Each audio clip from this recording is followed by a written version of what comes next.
Hi, everybody. Captain Lou here for another extravagant few minutes live right here on 12 Ounce Sports. And of course, you can catch us on our YouTube channel, which is 12 Ounce Sports, that we invite you to subscribe to. You get all of our great programming here on the network.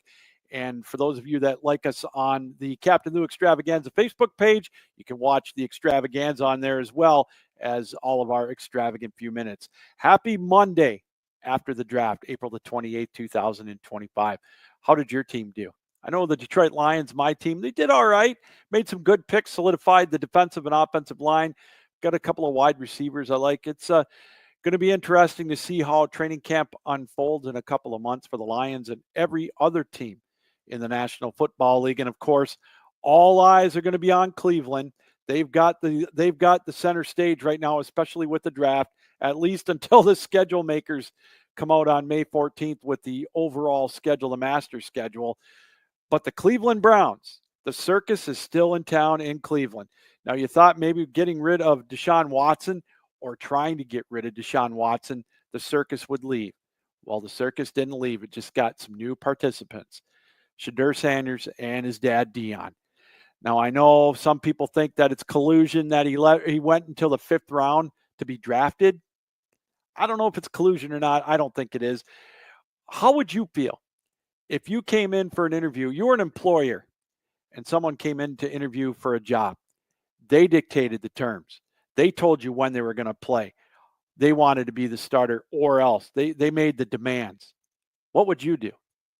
I know if I was a GM or an owner, if somebody came in that was 22, 23 years old, fresh out of college for any job, and they started doing that, I'd say don't let the door hit you in the ass on the way out.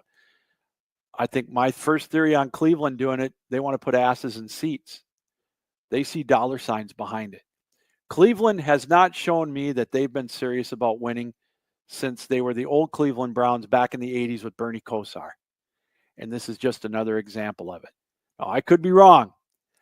Shedeur could prove us all wrong, and he could be the next Tom Brady. He could win 3 Super Bowls in Cleveland. I highly doubt it, but he could do it.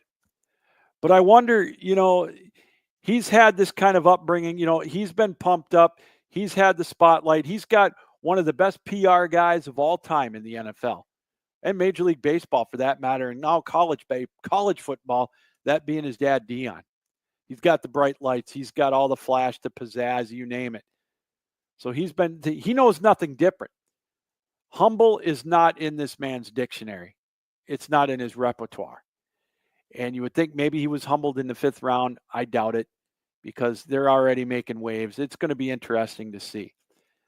But one of the things that I think is another byproduct of Shedeur Sanders and his downfall is the NFL's had enough, and they're not going to go down that slippery slope that college is going to with NIL. I listened to Albert Breer. He was talking about it the other day. I don't know where it was I heard him, but the NIL is not just about money. The NIL that some of these kids are getting, the packages, the deals or whatever, they're now dictating playing time. When they play, 3rd downs only. We only practice on Tuesday. We don't practice on Wednesday, whatever. They're starting to dictate terms to college coaches. Not only are they flip-flopping every year, getting what they want and getting all kinds of money in the process, they're starting to dictate the terms. That's where it's getting in college football. And I think Shedeur Sanders is trying to take that to the next step into the NFL. And these NFL GMs and these owners and whatnot, coaches are saying, we don't want anything to do with it. I would say 95% of the NFL teams in this league are more interested in winning because winning will bring asses in seats. Anybody serious about winning does not want this circus that is Shedeur Sanders. He's got to be the one to prove everybody wrong now. He's Cleveland's headache. Now, I heard something this afternoon that they said that Shedeur Sanders has the 2nd best odds to be the opening day starter in Cleveland in 2025. Kenny Pickett's the 1st. If that's the case, if that's all he's going up against besides Dylan Gabriel and Joe Flacco, then maybe he does. And then maybe Cleveland got a steal. Not only are they going to get him as a starter, they're going to put asses in seats, and that's what they want. Apparently, that's what it is. Cleveland, to me, shows me doing this that they are not that serious about winning. I thought they were. I thought they made a heck of a deal with that trade with Jacksonville. Traded down to number 5. They get a first-round pick next year, a couple other picks. I thought they did. I thought it was smart. Now, Travis Hunter's going to do good for Jacksonville. Is he going to get them to the promised land? Who knows? That's the thing. We see all these draft day trades. We all see the draft day grades, I should say, and everybody all of a sudden thinks that they're going to win the Super Bowl. Well, there's only one team that's going to win the Super Bowl this year, and I got a feeling it's going to be none of those teams that were in the top 5 with their draft picks, especially the Cleveland Browns, because they don't show me that they're very serious at all about winning when it comes to the NFL. It's just, this is a circus. Hard Knocks will probably be there. They're going to still try to dictate their terms, and this is going to be a distraction. I question the smarts of Kevin Stefanski if he really wanted all this. Who knows? Maybe he didn't have a say in it. And again, I could be wrong. It's amazing how everybody said he could be the first quarterback drafted 3 months ago. And then all this came down about his interviews, at the combine, the pro day where he wouldn't throw or whatever. He wouldn't practice at the Shrine game or the All-Star games. He wouldn't do anything. It came back to bite him. The NFL is a humbling business. Pro sports are a humbling business. In life, you got to be smart. And one wonders sometimes why you take some of the advice you do. Speaking of that, before we go to break, Quinn Ewers went in the 7th round, where he's going to make maybe $800,000. He didn't see this coming when he declared for the draft, giving up $8 million of NIL money to play this year. This is a cautionary tale, one to keep an eye on if this lawsuit doesn't come down here or whatever the NCAA is going to do. This could help the NCAA in one way. You're going to start seeing some of these kids not go pro. It's happening in the WNBA, where these women can make 10 times as much money playing college ball as they do pro. You got to think some of these kids that are borderline are going to be saying, wow, do I make $3 million for 1 year as opposed to maybe making that in 4, only getting a guaranteed portion that might be $100,000 or $200,000? I got a feeling you're going to start seeing some more NFL players or college players not quite opt into the NFL once they see the NIL money that they're going to start getting. I mean, it's already out there. It's crazy. All right, we're going to take a break. We come back. We'll take a quick look at the NBA and the NHL playoffs, Major League Baseball standings with 1 month in. That's right here on an extravagant few minutes on 12-Ounce Sports.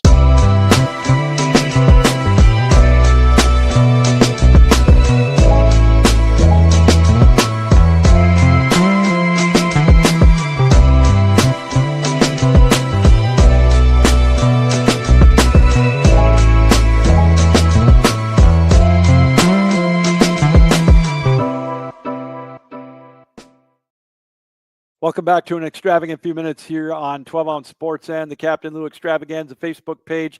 The NBA playoffs, they're ratcheting it up. Boy, there's some great series out there. Just one sweep so far, and that's Oklahoma City taking care of Memphis, 4-0. We've got some 3-1 series. Maybe the biggest surprise, well, maybe not. That's the Lakers and the Timberwolves. The Timberwolves will go to LA for Game 5 on Wednesday with a chance to eliminate the Los Angeles Lakers. Their lack of depth, the Lakers, that is, showing.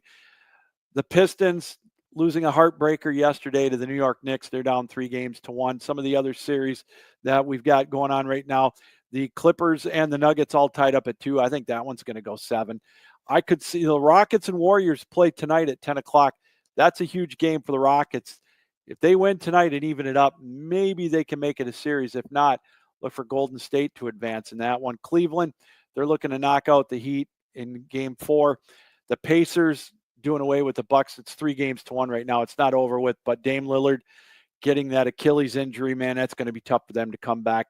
And, of course, the Celtics and the Magic running out of steam. The Celtics look to close them out in Game 5. But one of the things I want to talk about, and again, it seems like I talk about this all the time in sports, especially the NBA. It was funny. I was watching social media yesterday when I was kind of keeping an eye on the Pistons game. The New York Knicks fans, all they did was whine and complain about the refs the whole way. And then, of course, at the end of the game, when the Pistons couldn't make that last second shot, Cade Cunningham and then Hardaway Jr. getting an opportunity. Was he fouled? Maybe. But it just seems like all I see now in post-game interviews with the coaches even, J.J. Redick, whining and complaining about the referees. Stop it with complaining about the refs. It is not their fault. I mean, I just love it. Everybody's bitching and moaning about the referees. Maybe, I love the Pistons. Don't get me wrong. I love the Pistons. I'm not blaming that non-call at the end of the game. Was it a non-call? Yeah, maybe so. But the turnovers in the last minute, Detroit had New York right where they wanted them. Actually, it could very easily be the Pistons 3 and the Knicks 1 going into the Garden for Game 5. But it's not. This is for the Pistons. It's all about growing up, learning from this. The NBA playoffs is all about it, learning as you go. And these young Detroit Pistons, it's fun to see them in the playoffs. They're making the Knicks sweat. I don't care what anybody says. And they could take it to 6. They won 1 in the Garden. They could do it again. It's going to be tough, but they could do it again. But my gosh, please stop with this incessant whining about the referees. Everybody's doing it. And it's such a bad look for the coaches when, they're the first thing they do in these post-game interviews. Love JB Bickerstaff. Quit complaining about the refs. Same with JJ Redick, LeBron's boy. Quit complaining about the refs and learn how to coach maybe in the clutch. That would help, right? The Knicks complaining, Tom Thibodeau after game 2, whining and complaining about Jalen Brunson. Who's drawing more fouls in the NBA right now? Jalen Brunson is. So I don't want to hear it from Knick fans or anything else. Hey, Knick fan, you are the last team that can complain and whine about anything, or being arrogant. You guys haven't been relevant in 50 years. You haven't won anything in half a century. So before I hear the Knicks start being arrogant and, celebrating in this, get to an NBA final, win an NBA final for once in maybe more than 53 years. Then you can talk. All right. So yeah, but the NBA, the playoffs are looking pretty good. It's been fun to watch. The Stanley Cup playoffs, they're living up to the billing as well. Man, it's been a lot of fun watching those. And it's just kind of an update on those. Again, we don't have anybody nobody has swept anybody. Jets and Blues all tied up at 2. The Blues got life now. This one's going back to Winnipeg for Game 5 coming up on the 30th. The Stars and the Avalanche, they're playing tonight at 9:30. The Avalanche going back to Dallas. They've won a couple straight. The Golden Knights and the Wild, they're tied at 2. How about the Kings and Oilers? Last night, the Oilers getting an overtime win. They're tied at 2. The Maple Leafs got beat in overtime. They're up 3-1. The Lightning over the Panthers 2-1. It's the other way around. The Panthers on top of the Lightning 2-1. Man, these are great series. Just knuckle busters, white knucklers, each one of them. It is so much drama in the opening round of the Stanley Cup playoffs. The Capitals with a 3-1 lead over the Canadiens. They got a chance to close them out. The Hurricanes with a big win. They play tomorrow night with a chance to close out the Devils up 3-1 as it shifts back to Carolina. But again, same theme though with the NHL playoffs. All right. Stop bitching and moaning about the referees. It seems like pro sports, college sports, that's the first thing I hear after every game. Everybody's complaining about a bad call.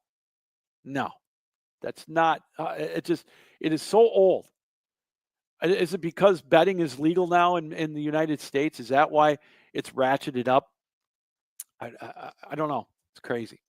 All right, lastly, here on the Extravagant few minutes, we just take a quick look at the MLB standings. How about our Detroit Tigers? 1 month in, best record in the American League, 18-10.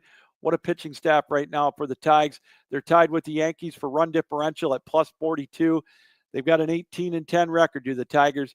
Best record in the American League. And how about the Amazons? The Mets are at 19-9, finally living up to some of that billing, 8-2 in their last 10.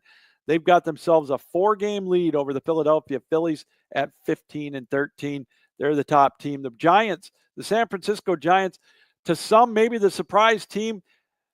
When you got Justin Verlander on your team, you're never out of it. They've got him on their team, and they're 19-10. So he brings a wealth of experience in winning. we'll keep an eye on the Giants. They've got a half-game lead on the Dodgers and a game and a half on the Padres. So there you go. The top teams in the American and the National Leagues 1 month in to MLB, and it's fun for me to see my Tigers as the best team in the American League. All right, everybody, that's going to do it for another extravagant few minutes live right here on 12-Ounce Sports. We want to take this time to thank you for welcoming us into your homes, on your computers, on your televisions, however you watch us around the world here on 12-Ounce Sports. Join us Wednesday for another edition of the Extravaganza with Captain Lou and Mitch at 7 o'clock. Great guests lined up as always. It's a lot of great banter back and forth between the big fella, Mitch Bernstein, and yours truly. Can't wait for that. Again, that's Wednesday at 7 o'clock Eastern. All right, everybody. Thanks again for joining us. Until next time, Captain Lou saying keep your heads up, keep your sticks down, keep your feet moving, and as always, keep your minds open. So long, everybody.